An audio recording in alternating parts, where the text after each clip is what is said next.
without tin, you can't connect electronics. You can't have solar paneling, and the only substitute for solder is lead. And as we all know, lead is toxic. So when they replaced lead solder with tin, it certainly opened up everything for electrification. It's basically the glue that keeps the electronic components together. Good morning, everybody. My name is Campbell Becher, CEO of IberAmerican Resources. Happy to be here on the show, and thank you for having me. Yeah, well, it's a big honor for us to have you here today, Campbell, because your company is involved in a move into the tin mining sector. And I didn't know this, but tin is actually a real critical metal as the world is facing this green technology, green energy revolution, the AI technology revolution. I had no idea how critical tin is. Can you share with us kind of what the role is of tin? Yeah, of course. Yeah. So what got me very, very excited about tin was I previously used to be CEO of an investment bank called Byron Capital Markets in Toronto, Canada. We had offices in Toronto, Montreal, and Vancouver. And my head of research was a guy by the name of Dr. John Hikeway, who was a PhD nuclear physicist. So he would write all sorts of macro reports. And the one that interested me the most was this macro report he wrote on tin. And this was back in 2012. So I've been really a tin bug for a very, very long time, because without tin, you can't connect electronics. You can't have solar paneling, and the only substitute for solder is lead. And as we all know, lead is toxic. So when they replaced lead solder with tin, it certainly opened up everything for electrification. It's basically the glue that keeps the electronic components together. Wow, that is fascinating. And what's even more fascinating to me is, you know, my community, our viewer who's joining us today in this conversation, is likely a metals bug, right? A gold bug, a silver bug. Yeah. All that we hear about when it comes to the green energy revolution specifically, it feels like copper and silver get all the headlines. But you're telling me that a solar panel has a fair amount of tin in it as well? Solar panels won't work without tin, because you've got to connect the paneling together, and all the electronic pieces. Semiconductors won't work because you have to connect the tin to make the circuit boards work. So tin is a necessary evil in anything to do with electrification.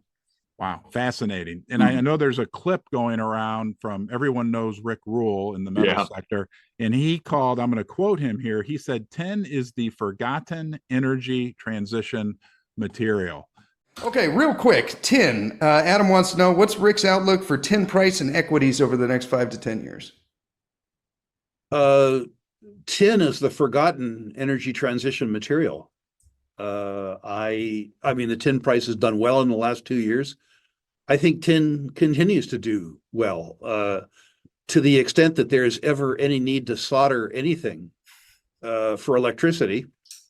Tin will do well. It's the best substance in the world. Tin production is fairly constrained too. So as we look forward here into the next, let's say, 10 years, and this, I mean, the number of solar panels alone being produced in India and China are astounding. I've been covering that a lot lately. It looks like the prospects are good for tin. Yeah, I think we're looking very good there. Semiconductor business, as you see with NVIDIA, you know, trading at all-time highs. You know, that's another market. AI is a huge business for us. You know, like I said, anything to do with electrification, you can't get away from it. Wow, fascinating. And I honestly had no idea that was the case 6 weeks ago. And I think a lot of people, like, this is not front page news, right? This is kind of buried in the back, but could present a real, you know, interesting investment scenario. Yeah, and I think it's getting some momentum. I think one of the tougher problems tin faces is, you know, the gods have a sense of humor. They put these resources in some of the worst places globally with conflict, whether it's the Congo or China. So it's very hard to get to it. So when we had this project in Spain, we found this project, my eyes lit up. I'm like, oh my God, a first world country with first world infrastructure, non-conflict. So, you know, all the OEMs are like, you know, clamoring for it. You know, Apple was clamoring for non-conflict metals. So for them, it's very tough to find good, clean geopolitical metals as well, which is a big part of this. because security of supply is a massive, massive issue, especially when we're talking about the powerhouses like China. China doesn't want to export tin. Taiwan doesn't want to export it. Malaysia doesn't want to export their tin. People, if they have these great resources, they want to hold on to them for themselves. Right. Well, because like you said earlier, it is literally the glue that connects all the other metals, that connects the copper, that connects the silver together. Is it true that China is the world's biggest consumer of tin, but also the world's biggest producer, that they actually produce a lot of tin, but consume even more? Yeah, them in Malaysia for sure, are definitely the biggest consumers. Well, China is definitely the biggest consumer. There's no doubt about that. Okay. And the Chinese, I mean, they certainly like to, what they did with the rare earth market, they like to lock down these commodities, and they're not thinking sort of a year ahead, they're thinking 100 years ahead. So I think that's the strategy, those geopolitical strategies that are coming into play now is, how can we lock in security of supply for a long time? Okay. So you and your company are doing some exciting things in the tin market, in the tin mining sector. We're going to get to that. I want to touch finally on one more point, though, regarding the price of tin. How has the price of tin been behaving as of late? So this price of tin, I think it's one of the top performing metals, certainly top 3 performing metals. About a year ago, it was probably trading down in the 26,000 range. Today, it's currently about 32,000 a ton. But it's, there's certainly some volatility to it, but it's, I think trending certainly the right way. And, for us, we're not thinking a year out either. We're thinking 10, 20 years out for this metal. And as greater adoption happens for solar plant paneling, as greater adoption happens for, the EV, the electric cars and hybrid cars, I think we're certainly in a nice space. And for us, it's just, in running a business, it's not just the price of the commodity, it's what's our break-even point to get the commodity out of the ground and get paid on it. So, for us, it's surrounding ourselves with, just excellent partners. And I think that's going to be a big key to our success. Okay. So correct me if I'm wrong. The prospects for tin in the green energy and the technology sector are unbelievable as we go forward. The supply of tin is very challenged, I think, as you said, geopolitically, the areas, I think you said the gods had a sense of humor because they put tin in areas that are typically very volatile. Well, that are subject to trade sanctions, that are subject to, civil war and unrest, in the Congo, there could be civil war there at any moment. And then all of a sudden trade routes are blocked. You can't get tin out of the country. And then next year you'll see spikes. Taiwan, I mean, what's going on with China and Taiwan from a geopolitical point of view? Yeah, that's frightening by itself. Malaysia's trying to kind of corner their market in tin as well. So there's all sorts of these obstacles or potential issues that could have a super spike in tin. Now, for us running a business, we're not relying on a super spike, but we certainly know that black swan event has a not zero probability. So, for us, we believe tin should trade between kind of 27,000 and 37,000 and then trend up gradually. But is there probability that, you could have a super spike and see this thing at 50,000? Yeah. I mean, about 6 years ago or 5 years ago, it traded over 50,000 for that reason alone, because there was such tight supply. Yeah, like kind of like a degree of optionality could happen, but under current circumstances, the company will be fine. So there's a huge demand profile that's favorable for tin. There's this supply challenge, I guess we'll call it, which is kind of a problem for the green energy sector, for the electronic sector. Yeah. Your company, I feel like, is positioning itself to be part of the solution. And you're doing this by doing an acquisition of what is, I believe, the largest tin mine in Europe, in northern Spain, the Pinata mine. Is that? Yeah. So the Pinata mine is let's call it the tallest midget. There's not a lot of big producing tin mines in Spain relatively compared to other spots in the world. But yeah, I mean, this is a large producing mine that we're actually buying as a distressed asset. And, we think there is a ridiculous ton of upside. I've said on previous interviews that, my 2 favorite commodities are tin and time. And the fact that we can buy this asset and don't have to wait 3 to 5 years to get it up into production, like time is our most valuable resource. If you can buy something at exploration value, and then turn it on as producing cash flow. And, next thing you know, we're getting a multiple of, in our own internal models, we think we can probably do about 8 million euros in EBITDA in 2025. So you put and that's 12 million Canadian. So you put a 7 times multiple on that, that valuation is a hell of a lot higher than it is today. Yeah. So, for us, it's all about executing and surrounding ourselves with great partners. Yeah. So this is a tin mine in a first world jurisdiction.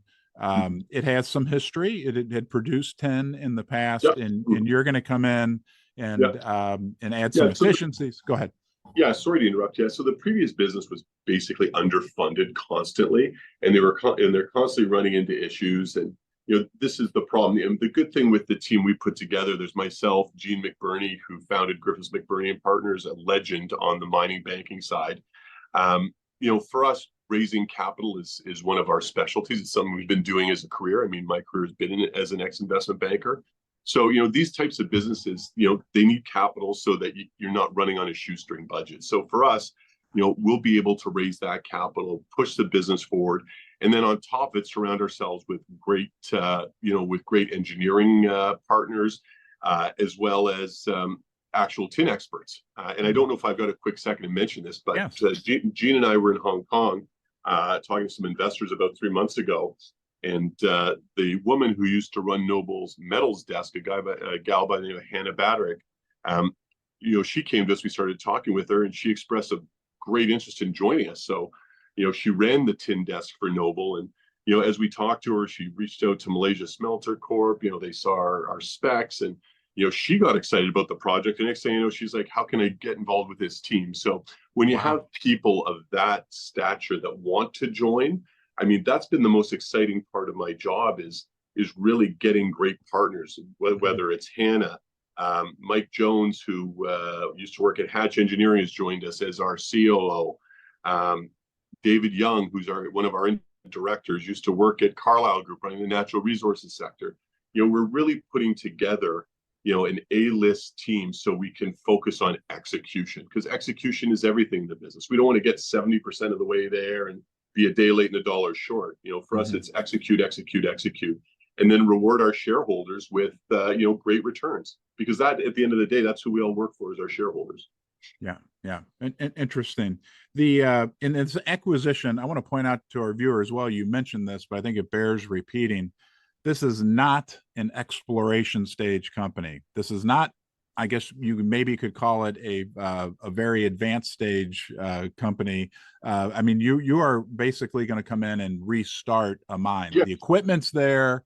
Everything is there. It needed some capital to pay off some creditors. As one of the big pieces, it needed a filter press, which we're raising the money for as we speak. But not a lot of we're not talking, it doesn't need 20 or 30 million dollars. I mean, we're going out to raise $7 million here. Insiders are, taking on a big slug of that. And then we're just going to push forward. I mean, last July, the mine had its top production of cassiterite. I think it produced 95 tons of cassiterite last July. So, these are big numbers. The big problem now, we've got a 3-phased approach. First phase is get to steady state production for 6 months. The second phase is optimization. So instead of getting 58 to 62% recoveries, we're going to look to get up to 68 to 70% recoveries. And then the third piece, which is the real crown jewel, is the expansion of the mine. We're going to look to double production of this mine. Currently, there's like a 70-year mine life here. Shareholders will never get any value for anything with a 70-year mine life. So for us, we want to take that mine life down to 20 years and really work on the throughput of the mine, so that instead of doing 8 million euros in EBITDA, we look at this business as potentially being able to do 25 to 30 million euros in EBITDA, based at on a $30,000 tin price, which might be conservative at this time as well. So then we've certainly levered to the price of tin. Wow. It to me, it's a very exciting prospect, right? You've got this demand profile for tin, which isn't going anywhere. This constricted challenge supply side. And, what I heard you describe was a real A-team of management that's in there, both on the financing side, the management side, but also the operational side. Yeah. Mm-hmm. Yeah, no, that was the key. I mean, we engaged Hatch Engineering to do our due diligence on this asset back in December. And, for Gina and myself, we're like, okay, if this is a complete zero, just tell us, just give us a straight bill of goods. And so when Hatch gave us our report back, they're like, oh my God, there's so many low-hanging fruit solutions here. You just need good management and a good policies and procedures to actually step it up. And ironically, the guy that wrote that Hatch report is the guy that joined us as COO. So, we were, certainly thrilled to see, someone who'd been to the project, looked at it from a engineering point of view to see if there was any major, issues, red flags. And, he was so excited that he's like, okay, I want to be CEO of this business. So we were glad to send him a contract. Yeah. Connect the dots, right? I mean, that guy, of him coming in. Yeah. And I think it's interesting as well that there aren't a lot of opportunities for investors, your normal everyday, let's say retail investor, to invest in 10, right? There's not a 10 ETF. Are there any other companies, or is it just a handful of other companies out there that have the level of exposure to 10 that your organization will have? You're absolutely right. I mean, there's only a handful. And when you're talking about actually production assets, it's even smaller, right? Because maybe there's 4 or 5 companies. Like there's Alphamin would be the big one, and it's in the Congo, and it's got its own problems because a lot of institutional investors can't invest in the Congo. Right. That's a big problem for them. But if you look at that as sort of the litmus test for tin itself, that company is puking cash because it's it's a great business. A great asset. Yeah. What about management's important? You talked about that. What about alignment with shareholders? Do you hold some stock in the company? Do you feel like you're aligned with shareholders in that perspective as well? Yeah, for sure. I mean, our management group and insiders probably owns north of 20% of the project. Myself, I own just under 5% of the shares of IBER. So, listen, I am all in on IberAmerican Resources. Okay, you answered my question as I was hoping you would answer. What if I forgot to ask you, Campbell? You've covered so many things, but is there something I missed here during our conversation? No, I think if we're just, if we're checking the boxes, we've put together an absolutely phenomenal management team. And without a great management team, these businesses are completely flawed. I mean, the road to hell is paved with great intentions, but, execution is everything. So for me, I've always been a big believer in hire my weakness.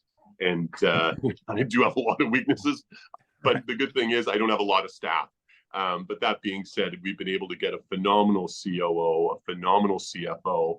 We've got great board members. We've got an executive chairman in Gene McBurney, who's a legendary investment banker. And this is the only board he sat on since GMP. And, phenomenal jurisdiction in Spain. You can't ask for a better jurisdiction. And then at the end of the time, like where else can you basically save 5 years from going to exploration to production and get it done in 3 weeks? We're going to be closing the transaction. So to me, time is our most valuable commodity. And that's what really got us excited, because we are stealing this asset. Yeah, I'm glad you touched on that, because I'm an accountant by trade, so I'm always looking at the numbers, and I'm a big value investor. And it seems like I did some research. The previous operator, at one point, the market cap of the company was almost north of $70 million, if I remember correctly. Yeah, well, when we were looking, that's a great segue. So thank you for saying that. So it was north of 70 million, but this project has had north of $60 million put into it. Yeah. So for us to get it for 10 cents on the dollar is just like, whoa, like, the gods are definitely shining on us. So, I mean, we still have some work to do. Sure. But, that's why you surround yourself with great people and a great team. So the previous company had invested north of 60 million into it, and then ran into some hard times. I think you said they were kind of chronically underfinanced, and I'm sure there were some other issues. You had a consultant come in and take a look at the operation.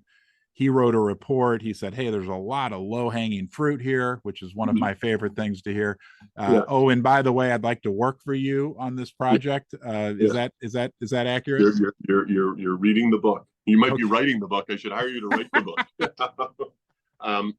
And then for us, the big thing, it's not just what we have now, but it's how do we expand this resource, right? Because right now, even if we did nothing, we'll be doing, let's call it 8 million euros in EBITDA, but that's not our end goal. If we can expand this the way we think we can, we should be easily getting to 25 million euros in EBITDA, with not a ton of capex, maybe 10, 15 million in capex moving forward.